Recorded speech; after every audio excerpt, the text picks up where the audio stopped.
I feel the need to talk about some of these audiobooks. So, this is going to be a week-long reading vlog.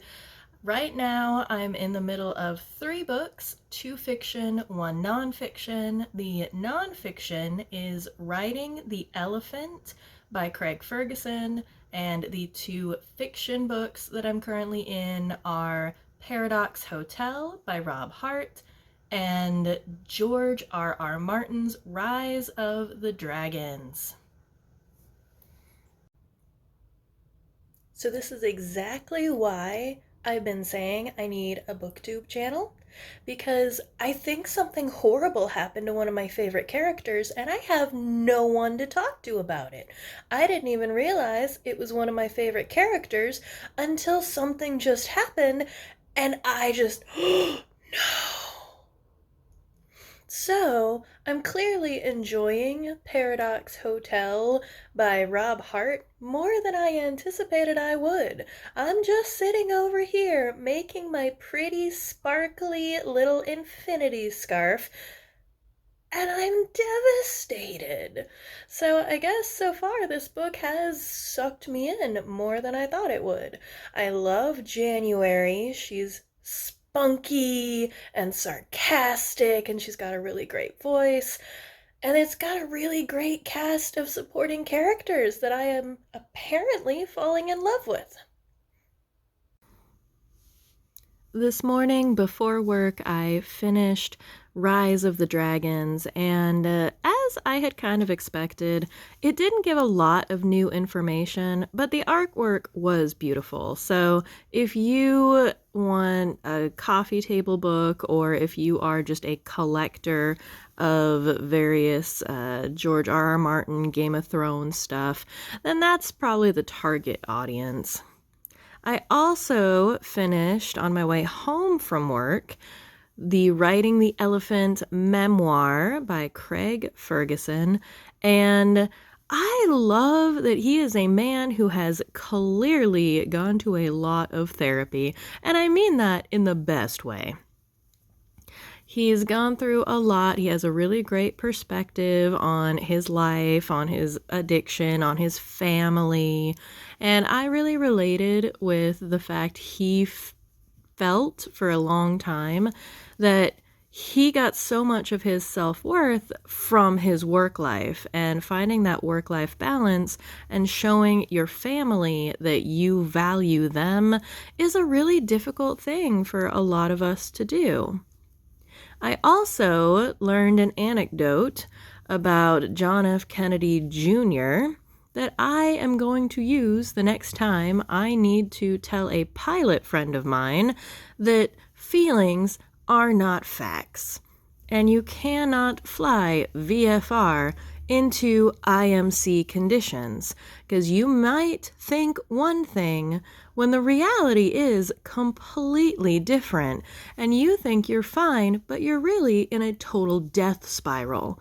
Or vice versa, you need context for what you're feeling to see if you really are freaking out about nothing, or you're not freaking out about something that you really do need to be concerned about in your life. So I know that's very specific to me and my past and my friends, but I appreciate it so much.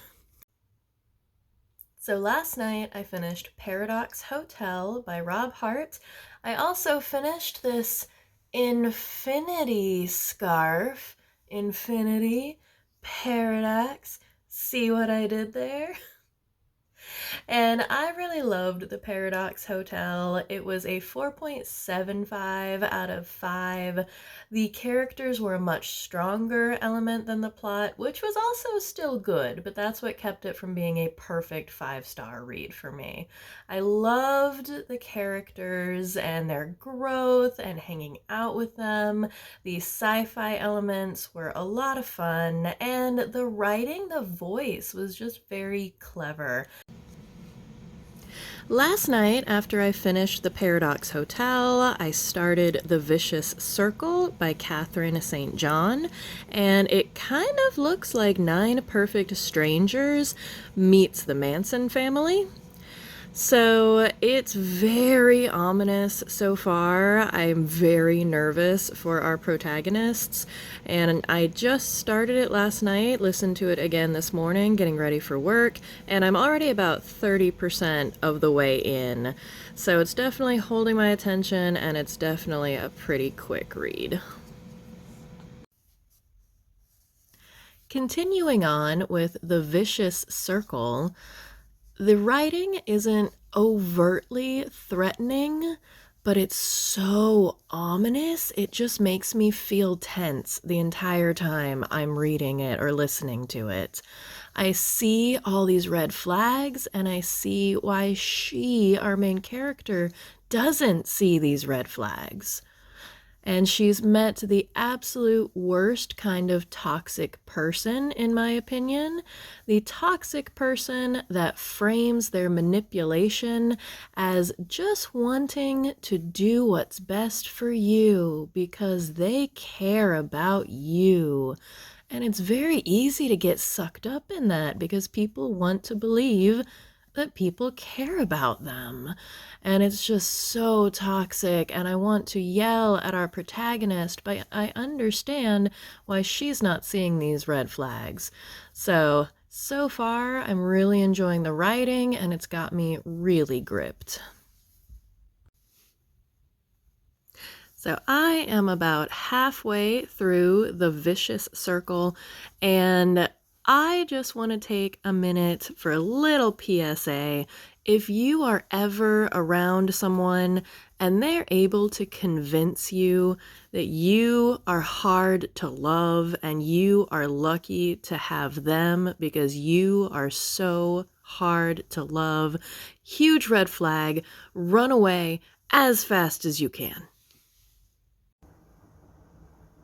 So I finished The Vicious Circle and I loved this.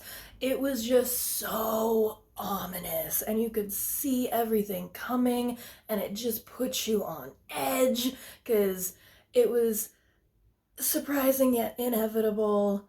There was a point about 3/4 of the way through, I think her editor went, "Hey, I'm not sure they're gonna understand it's a cult. Why don't you just mention Georgetown and spell it out for them?" Which I did not think was necessary. It didn't detract from the book. It came out of kind of nowhere. The writing style previously had been so subtle and ominous that I didn't think it needed it. But I gave it 4.5. I would definitely recommend it. It is all about the scary vibes, the just ominous, something horrible is about to happen, and I know it, and you can't stop it. You're just waiting the entire book. Also, I had finished George R.R. Martin's The Rise of the Dragons, and I finished, or at least I got to the point where I am finishing this Afghan. I was playing a little bit of yarn chicken with it. I only had like that much black and gray yarn left at the end, so I think that's a sign. We're just gonna go with it. But I love the dragon scales and the gray and the black and the red. I'm really pleased with how that one came out. There's also a few books that I read this week that I didn't really get a chance to talk about. One of them was Bite Me, a love story, the third book in the Blood-Sucking Fiends trilogy, or the Love Story trilogy by Christopher Moore. And I gave this 5 stars. It made me laugh out loud, and yet I still was attached to the characters and I wanted the best for them. So it is an example of books being like people. They don't have to be perfect for you to love them, because vampires always seem to have consent issues. And the second book, there was one little thing that still just rubbed me a little bit the wrong way, but they worked through it and it didn't detract for me from my enjoyment overall of the story. So the 3 books altogether, 5 stars. The third book in the trilogy, 5 stars. I didn't have a pattern. I just whipped up some red fingerless gloves. I did have a pattern I'll put in the description for this lacy spider web kind of vampire emo collar thing. And I didn't realize I was listening to so much gothy emo type stuff this month until I looked at the things that I had crocheted. Something else that I made is this skull heart I love you to death pattern that was inspired by Vicious by V.E. Schwab. And I love a villain origin story. I do. I was very scared because the last book I read by V.E. Schwab was Darker Shade of Magic, and I just was not impressed whatsoever. So I'm rather impressed with Vicious. 4 out of 5. And I also made, again with the skull theme this month, this is kind of a shirt topper if you've got something with a little bit too much cleavage. You want to be a little cheeky and cover back up. So 4 out of 5 on that one. Love a villain origin story. It's not going to be for everybody. It does get a little bit dark, but I enjoyed it overall. Something, unfortunately, that I did not enjoy, but I love this pattern that I found to crochet while I was doing it, is Life After Life by Kate Atkinson. I was sold the reliving a life over and over again concept because I loved the first 15 lives of Harry August. Like, that was a 5-star book for me. Loved it so much. And Life After Life was sold to me on that same trope. And the very first scene, I don't think it's a spoiler, is very exciting. There's an assassination attempt, and it's very gripping and pulled me in. And literally the next 15% of the book, I just did not care. I found out that it actually won an award for Best Historical Fiction, which should have warned me off of it. I'm not a big historical fiction reader. There are some that I love, but they're very few and far between, and I really have to get sucked into the lives of the characters in order to care at all. And this mostly just read like a boring family history right before World War I, and I DNF'd it. I just was so bored. I couldn't get to the exciting part. I was going to try to get to 20%, but I was just too bored. I couldn't do it. But I love these flowers, and I'm probably going to make more of them. So, making lemonade out of lemons, I guess. I also read Underland, A Deep Time Journey, and this is a 5-star book for someone. If I were into climbing or caving or urban exploration even, or glacier climbing, stuff like that, I would have loved this book and just got sucked in. But unfortunately for me, there were a few cool parts. Like, he talks about the giant fungus that's under Oregon. It's about 40 miles big. And some other historical stuff, some cultural context with things. But overall, I just was kind of bored for a lot of it. So 2.75 for me, but it's definitely someone's 5-star read, for sure. I could definitely see the potential there. It just wasn't for me. And I think that does it for the first week of February. So 1, 2, 3, 4, 5, 6, 7 books and 1 DNF so far. So not too shabby overall. So February is looking good for me. I hope February is also looking good for you.